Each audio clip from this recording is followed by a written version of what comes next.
आदाब नाजरीन, आप देख रहे हैं गुलिस्तान न्यूज। रात के 9:30 बज चुके हैं। अब तक प्रोग्राम आज का ताज़ा शुमारा लेकर मैं आपका मेज़बान गौहर कुछ आपके खिदमत में हाजिर। और अब तक प्रोग्राम में सबसे पहली बात, आज बड़े सुप्रीम कोर्ट की जानिब से बड़ा फैसला यूपी के अंदर जहां मदरसा एजुकेशन एक्ट 2004 को आईनी करार दिया गया, उस हवाले से सबसे पहले बड़ी खबर जहां एक बड़ा फैसला आज सुप्रीम कोर्ट की जानिब से दिया गया है। सुप्रीम कोर्ट ने यूपी मदरसा एजुकेशन एक्ट 2004 को आईनी करार देते हुए इलाहाबाद हाई कोर्ट के फैसले को कालादम करार दिया है। इस फैसले के नतीजे में यूपी के 16,000 मदारिस में पढ़ने वाले 17 लाख तलबा को राहत मिली है।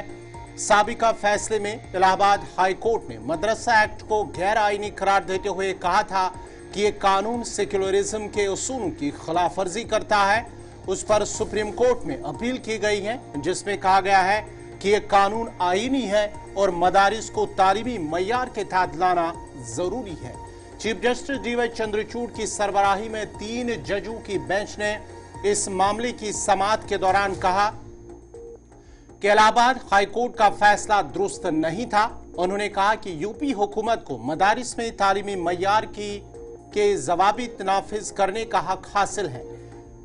यूपी में मदारिस की मजमूई तादाद तकरीबन 23,500 है, जिनमें से 16,513 मदारिस को सरकारी तौर पर तस्लीम किया गया है। उनमें 560 ऐसे हैं जो सरकारी माली इमदाद हासिल करते हैं। समाअत के दौरान एडिशनल सॉलिसिटर जनरल नटराज ने अदालत को बताया है कि रियासत का मौक़िफ़ ये है कि मदरसा एक्ट के जरिए रियासत को तालीम के मय्यार को बेहतर बनाना है। और उन्हें अदालत से यह भी कहा कि इस एक्ट की दफात का जायजा लेना चाहिए, लेकिन इससे मुकम्मल तौर पर मनसूख करना मुनासिब नहीं होगा। चीफ जस्टिस ने इस मामले की अहमियत को तस्लीम करते हुए कहा कि मदरसे तालीम की अहमियत को नजरअंदाज नहीं किया जा सकता और यह कहना दुरुस्त नहीं होगा कि रियासत को मजहबी इदारों में तालीम की कैफियत को बेहतर बनाने का हक नहीं होना चाहिए। अदालत ने उस एक्ट के तहत दी जाने वाली डिग्रियों का भी जिक्र किया और वाज़ेह किया कि फाजिल और कामिल डिग्री देना रियासत के दायरा कार में नहीं आता है। यह फैसला यूपी में मदारिस की मुस्तकबिल की नवियत और तलबा के तालीमी मय्यार पर बराह रास्त असरअंदाज हो सकता है। अदालत उज़्मा के मदरसा एक्ट को बरकरार रखने के बाद रियासत में मजहबी तालीम के इदारों में हुकूमत का किरदार मजीद मजबूत हो जाएगा।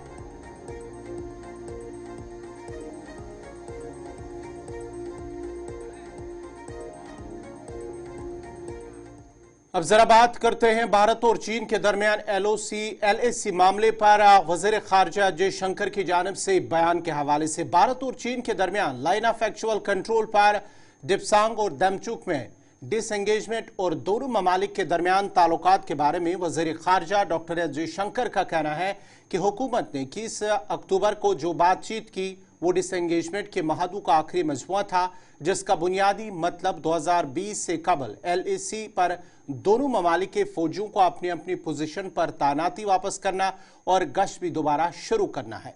उन्होंने कहा कि पीएम मोदी और चीनी सदर शी जिनपिंग के दरमियान 5 साल बाद दोतरफा मीटिंग में इस बात पर भी इत्तेफाक किया गया कि वज़ीर ख़ारिजा और कौमी सलामती के मशीर अपने हम मनसबों से मुलाकात करेंगे ताकि मामलात को हल करने के लिए लाहे अमल तैयार किया जाए और रिश्तों को बेहतर बनाया जाए। So you can say in a way the disengagement chapter is done. Its implementation will happen in the coming days to everybody's satisfaction. And the part which now awaits us, the immediate part which awaits us, is what we call the de-escalation, which is the build-up of forces along the line of actual control, because both of us, in our case it was a counter-deployment, in their case was the initial deployment. We have many more forces with much greater weaponry than existed along the line or proximate to the line before 2020. So we have negotiations ahead of us. During this period, our relationship was also very profoundly affected because It has always been an assumption on our side that peace and tranquility in the border areas is a prerequisite for the development of our ties. And since peace and tranquility was disturbed, including one major incident of bloodshed, our relationship with China has cut back in different ways. So we also have to look at it. Now, everything is not going to happen at once. I mean, there will obviously be discussions of various kinds. But at the meeting, with the formal bilateral meeting between Prime Minister Modi and President Xi, which was actually happening after 5 years, what was agreed was that the Foreign Minister and the National Security Advisor, we would meet our counterpart, and so would the relevant officials, and find ways by which we will have to discuss, how do we normalize the relationship, and what would be the extent and the pace and the manner in which we would do that. The third part is, okay, but how do we actually see that relationship?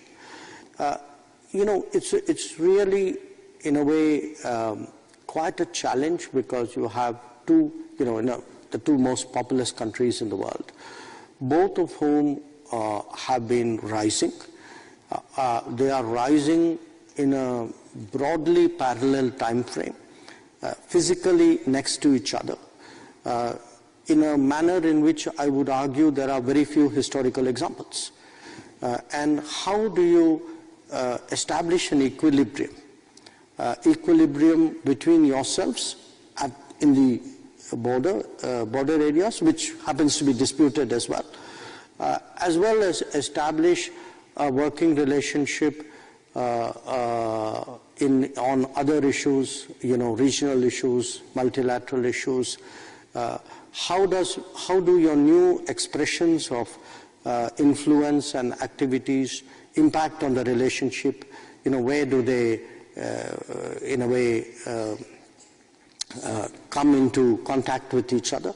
I think these are really a very complex set of issues, and do require a lot of thinking and management. चलिए, बड़ी खबर इस वक्त CBI की जानिब से एक बड़ी कार्रवाई जम्मू के अंदर की गई है, जहां पर जम्मू कश्मीर के पोस्ट ऑफिस से चल रहे मालियाती रैकेट का पर्दाफाश करते हुए सीबीआई ने गांधीनगर हेड पोस्ट ऑफिस में काम करने वाले एक अनजाने बुजुर्ग शहरी के सेविंग अकाउंट से हजारों रुपए के घपले के इल्जाम में 5 मुलाजमीन के खिलाफ मुकदमा दर्ज किया है। सीबीआई जराये का कहना है कि 3 खातों को गैर कानूनी तौर पर बंद करने से शुरू होने वाले धोखाधड़ी के सिलसिले में पूछताछ के लिए मुल्जिमान की फहरिस्त तैयार की गई है और मज़कूरा शख्स जिसका इंतकाल हुआ, उनका इंतकाल 23 फरवरी साल 2011 को हुआ था और उसका अकाउंट उस वक्त गैर फाल था जब डाक के मुलाजमीन ने मुबैना तौर पर गलत इस्तेमाल की साजिश की थी और रानी के नाम पर सेविंग बैंक अकाउंट और बाद में नकद रकम निकाली गई है। सीबीआई ने कहा कि धोखाधड़ी, साजिश, खातों में जालसाजी और मुजरिमाना बदयानती के जुर्म में सीबीआई ने Ankush Bhagat, senior superintendent post office Jammu division की तरफ से एक शिकायत मौसूल होने पर एफआईआर दर्ज की है। सीबीआई ने बताया है कि गांधीनगर हेड पोस्ट ऑफिस हालिया महीनों में उनकी नजर में आया है क्योंकि इसके मुलाजमीन के खिलाफ इसी तरह का धोखाधड़ी का मुकदमा दर्ज किया गया था और इस साल मई में एक सारिफ का पब्लिक प्रोविडेंट फंड अकाउंट गैर कानूनी तौर पर बंद कर दिया गया था ताकि उसकी रकम का गलत इस्तेमाल किया जा सके और उस केस में तकरीबन 23,36,000 रुपए से ज्यादा की रकम शामिल है। ताहम इस सिलसिले में सीबीआई की जानिब से बड़ी कार्रवाई की गई है। 5 अफराद के खिलाफ एफआईआर दर्ज की गई है और मजीद तहकीकात जारी है।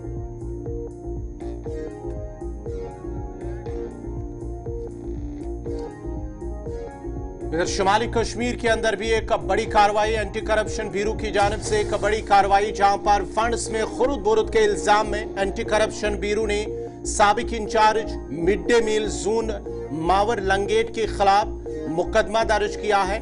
Jammu Kashmir anti corruption bureau ने अब्दुर्रशीद डार नामी साबिका मिड डे मील इंचार्ज जो जून मावर से ताल्लुक रखते हैं लंगेट जिला कुपवारा के, उनके खिलाफ मिड डे मील फंड्स में खुर्द बुर्द और माली बदनुमानी के इल्जाम में एक एफआईआर दर्ज की है।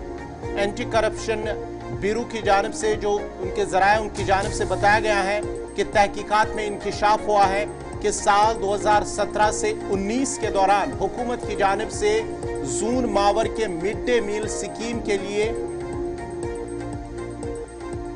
73,66,335 रुपए जारी किए गए थे।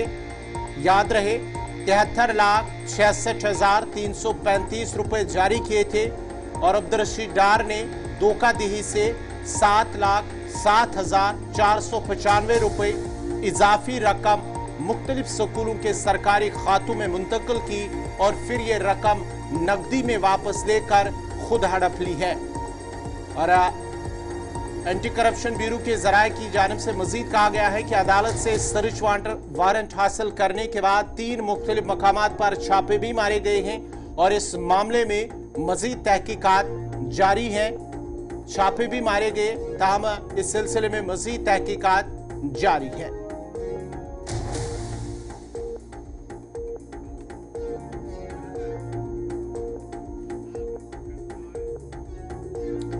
बढ़ते आगे बाद जरा जम्मू कश्मीर के एलजी मनोज सिन्हा की करते हैं। मनोज सिन्हा की जानिब से खबरदार किया गया है जो भी मिलिटेंटों को पनाह देंगे उनके मकानात को जमीन बोस कर दिया जाएगा। लेफ्टिनेंट गवर्नर मनोज सिन्हा ने शुमाली कश्मीर के बारामूला में एक तकरीब के दौरान खबरदार किया है कि जो लोग मिलिटेंसी को मिलिटेंटों को पनाह देंगे उनके मकानात जमीन बोस कर दिए जाएंगे। उन्होंने अवाम से अपील की है कि वो मिलिटेंसी के खिलाफ खड़े हों और अमन अमान को बहाल करने में ताउन करें। बारामूला में एक तकरीब से खिताब करते हुए लेफ्टिनेंट गवर्नर ने कहा कि फोर्सेस को हिदायत दी गई है कि बेगुनाहों को नुकसान न पहुंचे, लेकिन मुजरिमों को हरगिज नहीं बख्शा जाएगा।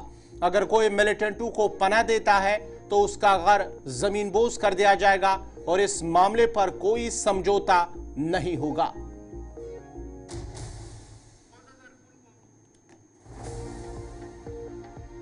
और मैं बार बार कहता हूं कि विकास के लिए शांति सबसे अनिवार्य है।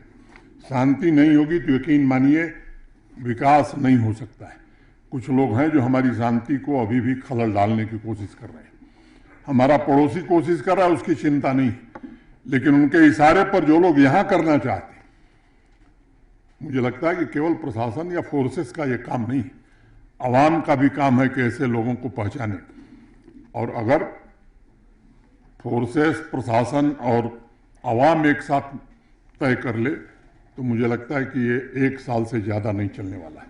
लेकिन अगर हमारे बीच लोग हैं जो ऐसे लोगों को शेल्टर देते हैं और फिर वो कहें कि साहब हमारे ऊपर अन्याय हो रहा है, तो भाई ये तो उचित बात नहीं।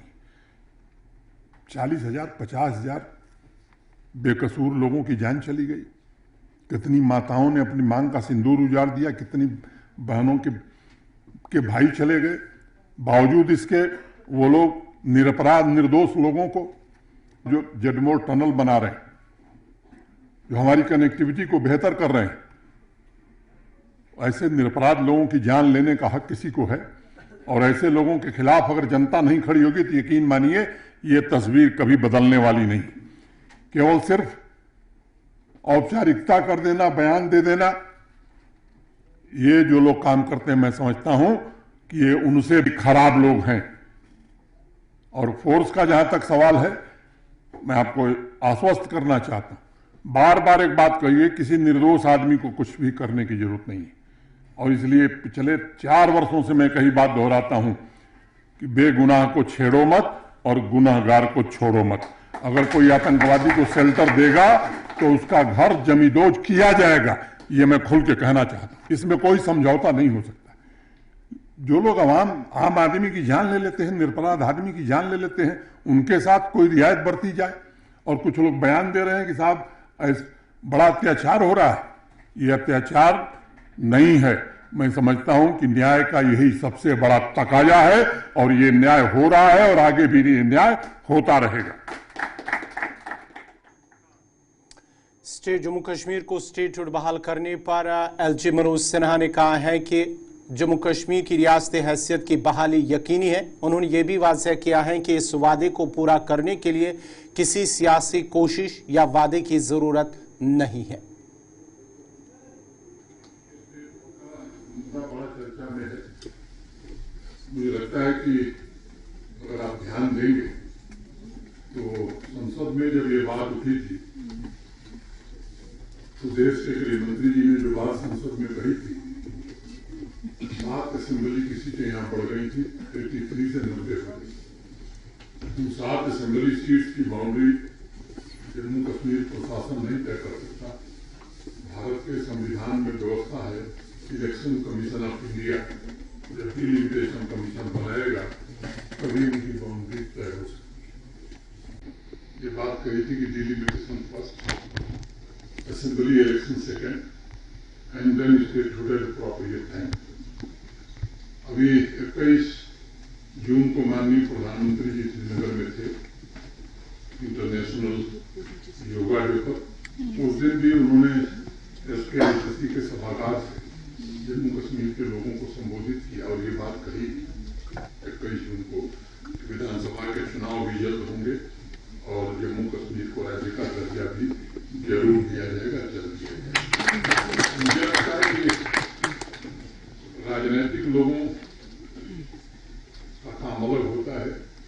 जो बात संसद में कही जाती है वो एक तरह से बाइंडिंग है, उसे सरकार को मानना ही होता है।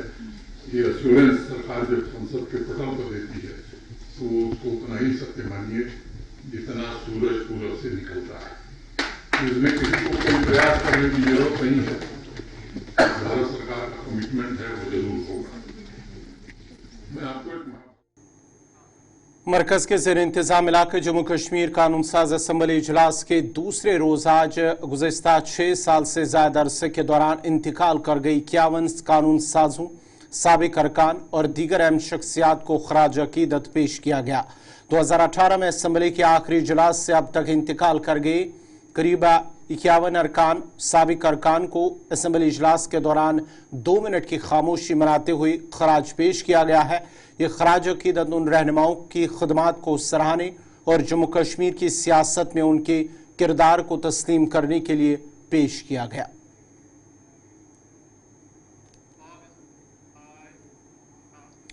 इधर जम्मू कश्मीर के वज़ीर आला उमर अब्दुल्ला ने साबिक वज़ीर आज़म अटल बिहारी वाजपेयी को खराज अकीदत पेश करते हुए कहा कि अगर वाजपेयी का जम्मू कश्मीर पर रोड मैप मुकम्मल तौर पर अपनाया गया होता तो जम्मू कश्मीर आज इस हालत में न होता। उमर अब्दुल्ला ने मरहूम वाजपेयी की तारीफ करते हुए कहा कि वाजपेयी एक अजीम और दूरअंदेश शख्सियत थे जिन्होंने लाहौर बस सर्विस शुरू की और मीनार पाकिस्तान का दौरा किया। वो हमेशा पाकिस्तान के साथ दोस्ताना ताल्लुकात बनाने की कोशिश करते रहे और कहते थे कि दोस्त बदले जा सकते हैं, हमसाये नहीं। उमर ने अपने साबिक मशीर दविंदर सिंह राणा को भी खराज अकीदत पेश करते हुए कहा कि वो अपने दोस्त की सेहत के बारे में लाइल्म थे।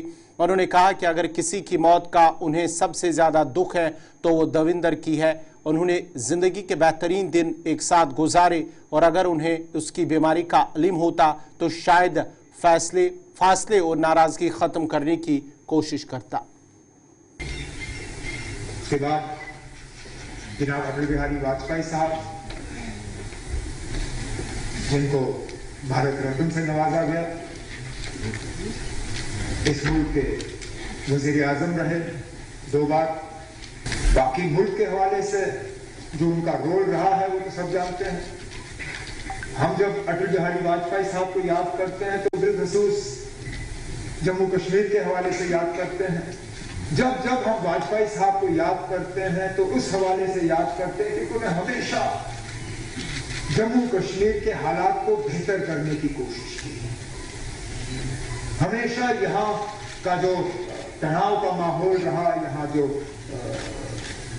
वायलेंस रही, यहाँ जो हिंदुस्तान और पाकिस्तान को लेके जम्मू कश्मीर के मुतालिक रिश्ते खराब रहे, उनको हमेशा सुधारने की कोशिश की, उनको दुरुस्त करने की कोशिश की। वो पहले इस मुल्क के ऐसे लीडर उनको याद किया जाता है कि वो लाहौर बस लेके गए, पहली लाहौर बस सर्विस उन्होंने शुरू की, लेकिन उस दौरान वो मीनार पाकिस्तान भी गए, जो एक हिंदुस्तान के लीडर के लिए वहां जाना और मीनार पाकिस्तान पे वहां पे हाजिरी देना ये कोई मामूली बात नहीं। फिर सरहद पे खड़े होकर कहना कि हम दोस्त बदल सकते हैं, पड़ोसी बदल नहीं सकते। आज के दिन में शायद ही कोई इस तरह की बात करेगा। अरे ना, और उनमें से कई सारे जिनके साथ मैंने खुद काम किया, अब एक एक का मैं जिक्र कर नहीं सकता, लेकिन एक साथी का जिक्र किए बिना शायद रहूंगा तो गलत होगा, क्योंकि वो सिटिंग मेंबर रहे इस हाउस से, और मुझे लगता है सिटिंग मेंबर की अपनी ही एक हैसियत होती है। उसके साथ साथ वो एक ऐसे सिटिंग मेंबर हैं थे जिनके साथ बहुत करीबी काम करने का मौका मुझे हासिल हुआ।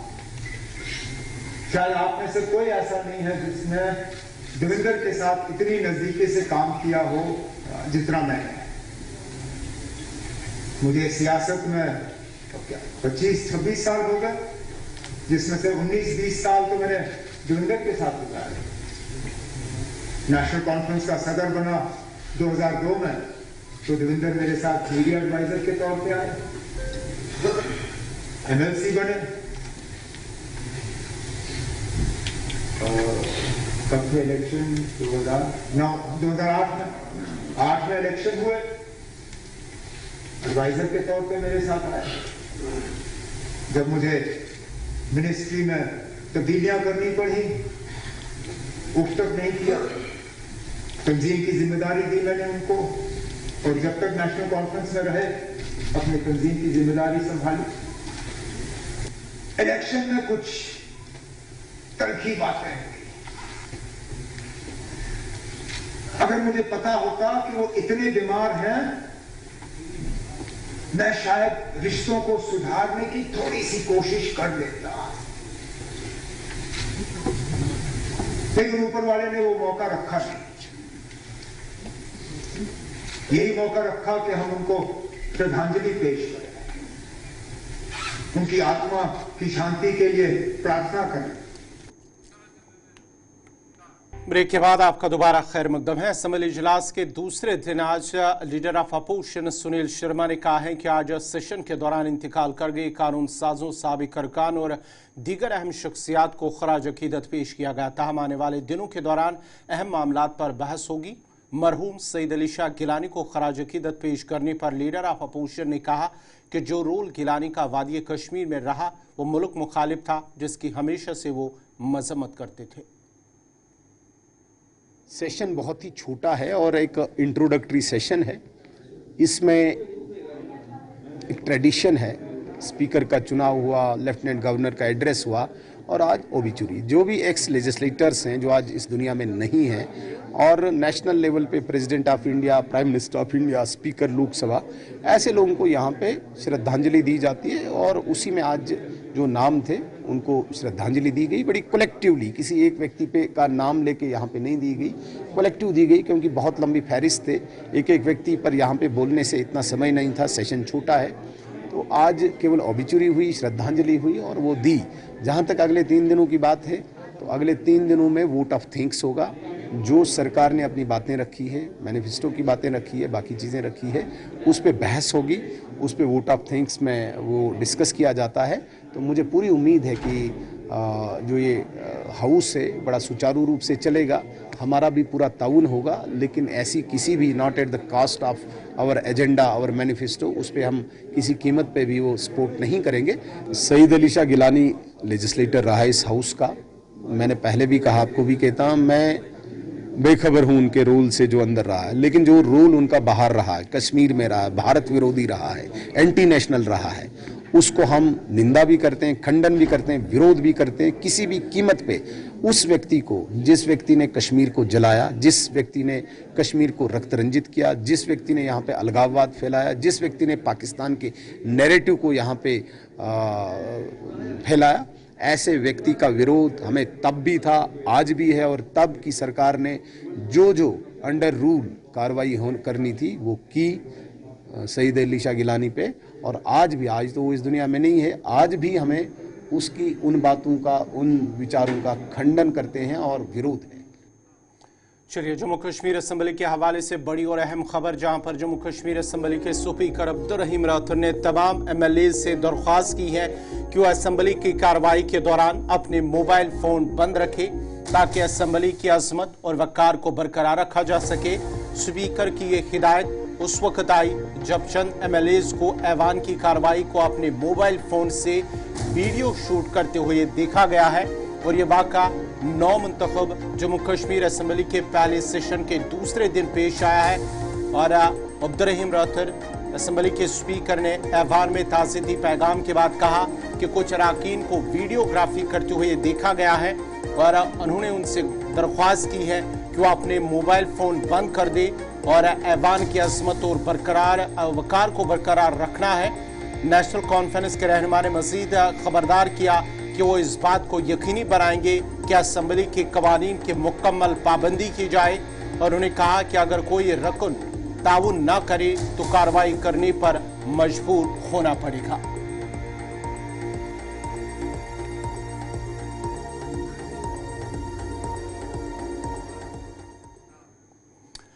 जम्मू कश्मीर के नायब वज़ीर आला सुरेंद्र कुमार चौधरी ने सिविल सेक्रेटरीट में पुलवामा और शोपियां अजला के जारी PWD प्रोजेक्टों की पेशरफ्त का जायजा लेने के लिए एक मीटिंग की सदारत की है। मीटिंग में पापोर, जैनपुरा, राजपुरा हलकों के MLAs ने शिरकत की है।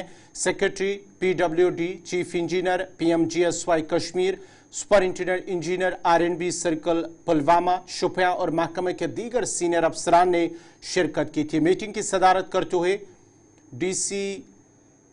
डिप्टी जो नायब वज़ीर आला है उन्होंने दोनों अजला में मुख्तलिफ स्कीमों की मुकर्ररा मुद्दत में तकमील पर जोर दिया है और उन्होंने कहा कि इस बात को यकीनी बनाने के लिए बाकायदा निगरानी की जाएगी, काम तयशुदा उसूलों और तरीक़ाकार के मुताबिक हो। उन्होंने क्वालिटी मैनेजमेंट पर जोर देते हुए कहा कि फील्ड अफसरान मुअस्सर चेक एंड बैलेंस रखे ताकि मनसूबों का मयार बरकरार रहे। नायब वज़ीर आला ने कहा कि हम मुंतखब हुकूमत है और हमारे पास मकामी अवाम के फ़ायदे के लिए तमाम अफसरान को मकामी MLAs से इनपुट लेना चाहिए ताकि मकामी ज़रूरियात और मुतालबात को आगे बढ़ाया जा सके। उन्होंने कहा कि हमें मकामी आबादी की ज़रूरियात को तरजीह देने की कोशिश करनी होगी।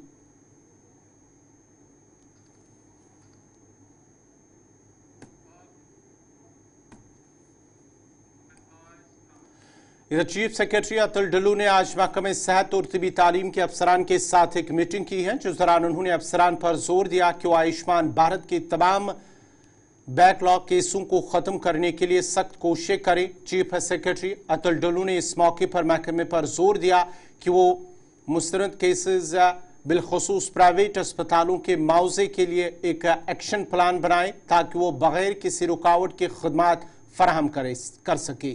और उन्हें मुतल्लिका अफराद को ताकीद की है कि वो केसेस की तस्दीक और उनके बाद की क्रॉस चेकिंग के लिए तैनात अमले को माकूल बनाएं ताकि सरकारी और प्राइवेट अस्पतालों के केसेस को बगैर किसी ताखीर के मुनासिब रफ्तार से आगे बढ़ाया जा सके।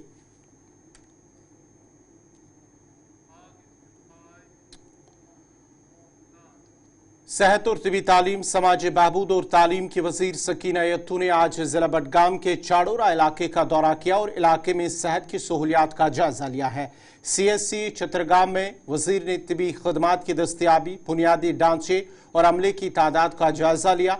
वजीर ने CSC में डॉक्टरों, पैरामेडिकल स्टाफ से बातचीत की है और उन्हें हिदायत की कि वो मरीजों को बेहतरीन मयार की सेहत की सहूलियात फराम करे। दौरे के दौरान सकीना यत्तू ने GDC चाडोरा का भी दौरा किया और इसके कामकाज का जायजा लिया। उन्होंने कॉलेज के लेक्चर हॉल, लाइब्रेरी और दीगर हिस्सों का मुआयना किया। इस मौके पर उन्होंने कॉलेज की मजमूई कारकर्दगी को बेहतर बनाने के लिए फैकल्टी मेंबरान, अमले और तलबा से भी उनके खदशात और तजावीज़ को समझने के लिए उनसे बातचीत की है। शिकायत इनकी सही है क्योंकि जो ये हॉस्पिटल है सबसे पुराना हॉस्पिटल है और जो यहाँ फैसिलिटीज़ होनी चाहिए, जब मैंने भी देखा है नहीं है फैसिलिटीज़, चाहे वो डॉक्टर्स की बात हो, चाहे वो बाकी जो भी पॉसिबल होना चाहिए यहाँ पे, चाहे बेड्स की बात हो, वार्ड्स की बात हो, ECG की बात हो, एक्सरे की बात हो, जो चीज़ें एक हॉस्पिटल में अवेलेबल होनी चाहिए उन चीज़ों की कमी है। लेकिन इसमें थोड़ी दिक्कत ये भी है कि इसमें क्रिएशन नहीं है, ऑलरेडी क्रिएशन जो पोस्ट्स की हैं वो इस हॉस्पिटल में नहीं है। सबसे पहले हमें वो चीज़ करनी है और इंशाल्लाह मैं इनको यहाँ यकीन दिलाना चाहती हूँ, जो ऑनरेबल चीफ मिनिस्टर साहब की, हम सब की कमिटमेंट है, इस सरकार की कमिटमेंट है कि लोगों को हम एक साफ शफाफ जो है सरकार देंगे, लोगों के मुश्किलात जो है उन मुश्किलात को हम हल करेंगे। और यही वजह है कि कई हॉस्पिटल्स में गई मैं ऑलरेडी, और आज जो हमारे ऑनरेबल MLA डार साहब यहाँ पे है, उन्होंने कई बार मुझे कहा है इस हॉस्पिटल के बारे में, यहाँ क्या क्या परेशानियां हैं लोगों को, क्योंकि दूर हॉस्पिटल है और जब भी कोई पेशेंट आता है उसको श्रीनगर रेफर होना पड़ता है। तो मैं ऑलरेडी इस काम पे लगी हुई हूँ, जितना भी। मेंबर असेंबली गुलमर्ग फारूक अहमद शाह ने टंगमर्ग में VLWs और पटवारियों के साथ एक मीटिंग की सदारत की है। इस मीटिंग का बुनियादी मकसद अवाम और ज़मीनी सतह के अहदेदारों के दरमियान मजबूत ताल्लुकात इस्तेवार करना है। मीटिंग के दौरान फारूक अहमद शाह ने जोर दिया कि अहदेदारों को आवाम से जुड़ना चाहिए, उनके तहफ़्फ़ुज़ात को सुनना चाहिए और उनकी ज़रूरियात को जल्द हल करना चाहिए। उन्होंने अहदेदारों पर भी जोर दिया कि वह अपनी बातचीत में शफाफ और जवाबदेह रहे।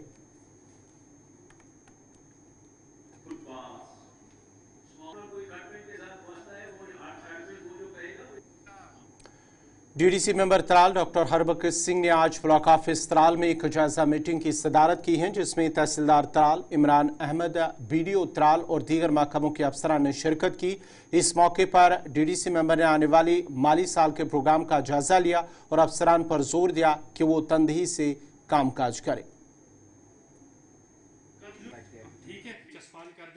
ये आज पहली बार नहीं हुआ, आपको पता है कि 3-3.5 साल से हम हर बार एक रिव्यू करते हैं डिपार्टमेंटों का, उसके बाद इंडिविजुअल रिव्यू करते हैं कि जो इस साल का प्लान बना था हमारा पिछले साल का, कितनी एग्जीक्यूशन हुई, कितने कामों में टेंडर निकला, कितनी स्कीमें जो है इम्प्लीमेंट हुई, कितनी चीज़ों पे। तो सारे डिपार्टमेंट जो है वो कोऑपरेट करते हैं इस चीज़ में, और जो हमारा अपना डोमेन होता है PRI का, तो उसी हिसाब से हर साल की तरह इस साल भी किया गया, ताकि हम जब नया प्लान बनाए तो हम देखें हमने पुराना पैसा हमारा ज़ाया तो नहीं हुआ।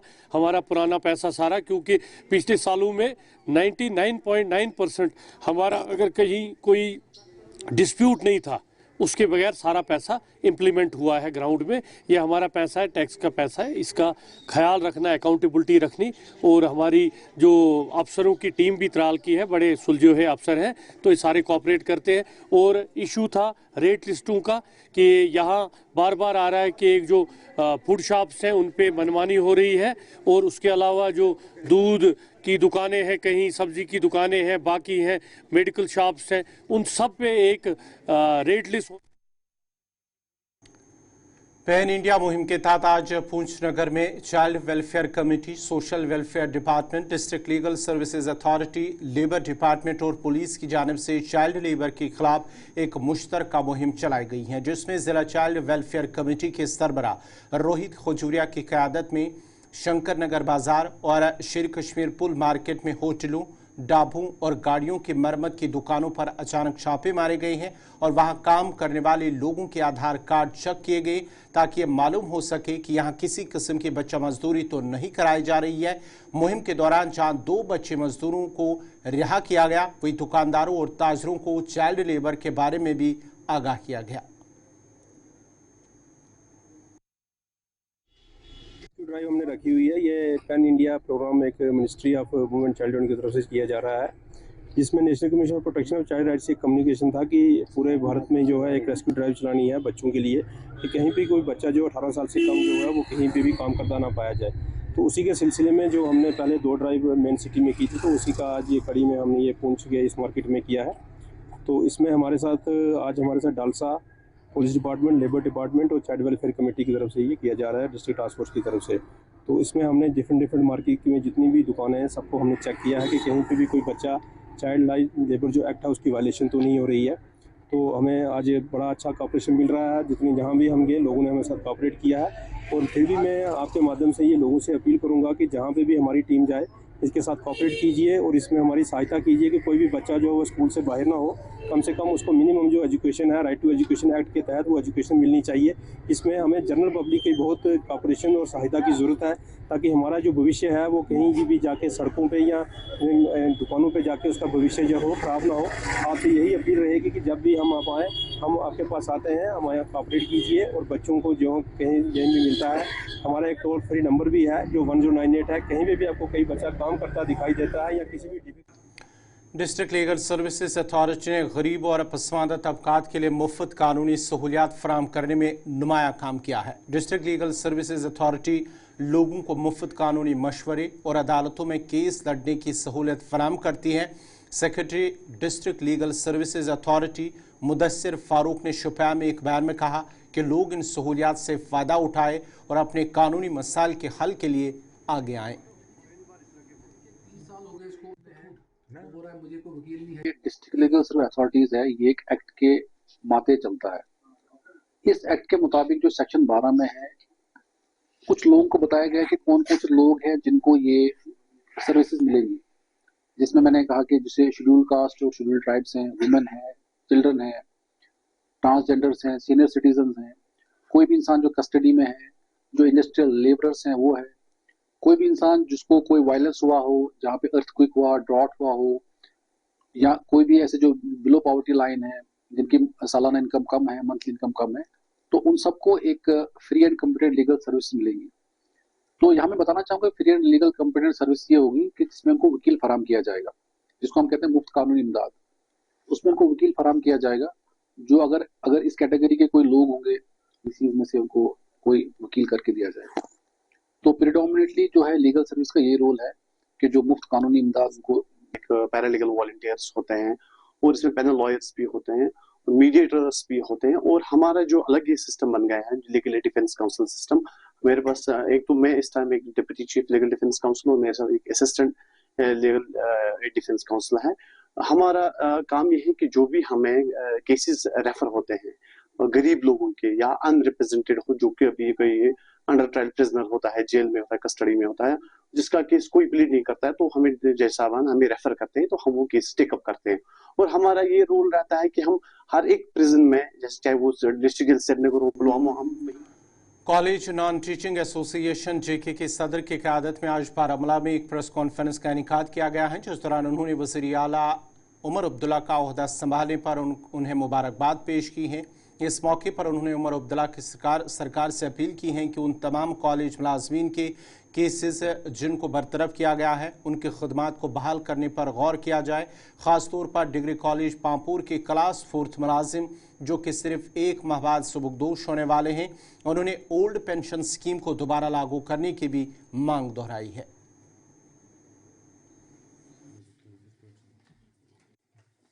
नॉन गेजेटेड कैडर या क्लास 4th कैडर में अंडर स्टाफ है। 70% representation in college local fund मुलाजमीन के हर जम्मू कश्मीर में है, चाहे ऑफिस का सेक्टर जो भी शोबा हो कॉलेजों में, हर शोबे में इनकी रिप्रेजेंटेशन मौजूद है।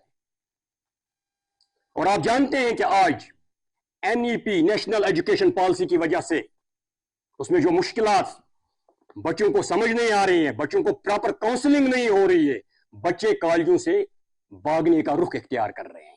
बच्चे अब कॉलेजों में बहुत कम एडमिशन ले रहे हैं, जिसकी वजह से हमें लगता है जो ये 25 साल से लोकल फंड मुलाजमीन यहाँ पर कॉलेजों में काम कर रहे हैं, हमें लगता है कि इनके साथ नाइंसाफी न हो।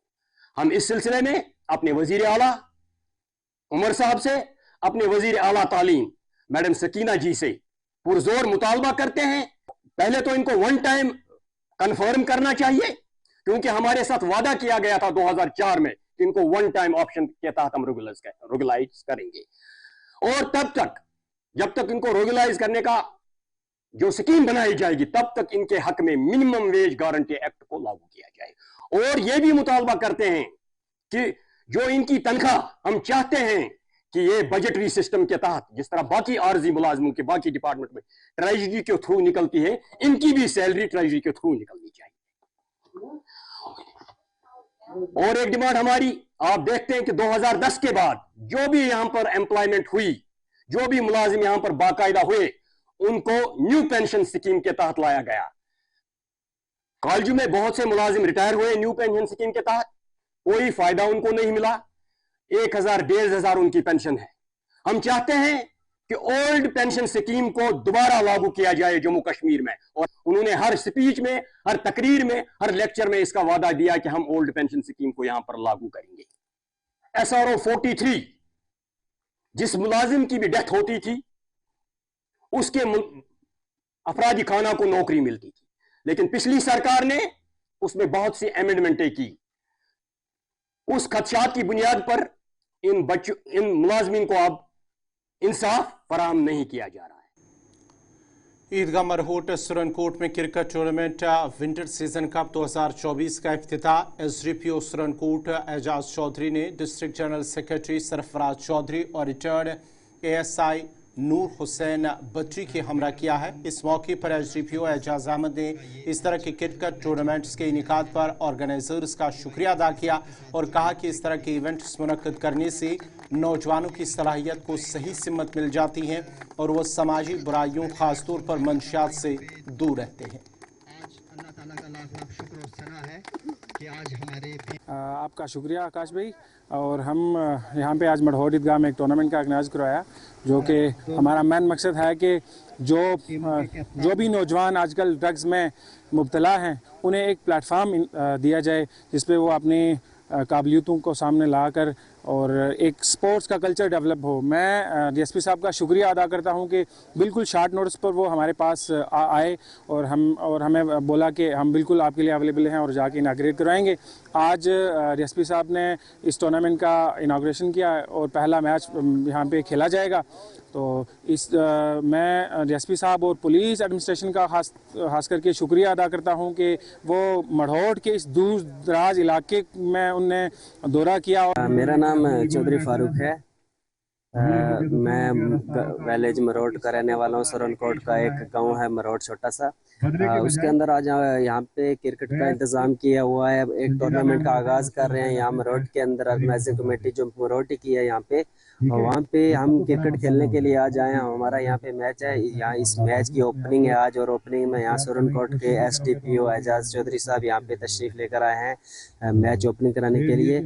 हमारा क्रिकेट खेलने का शौक है, क्रिकेट हमारा पैशन है, तो हम ड्रग्स से लोगों को दूर रखने के लिए क्रिकेट की तरफ मुतवज्जो करते हैं। इसलिए आज हम यहाँ मरोट के अंदर इस टूर्नामेंट में क्रिकेट में हिस्सा लेने के लिए यहाँ पे आए हैं। इससे फायदा तो ये है, एक तो आगे विंटर से। नाज़रीन, इसी के साथ ही अब तक आज का शुमारा इख्तिताम पज़ीर हुआ। चाहता है अपने मेज़बान गौहर कुछे को पूरी टीम के साथ इजाज़त दीजिए। अल्लाह हाफ़िज़।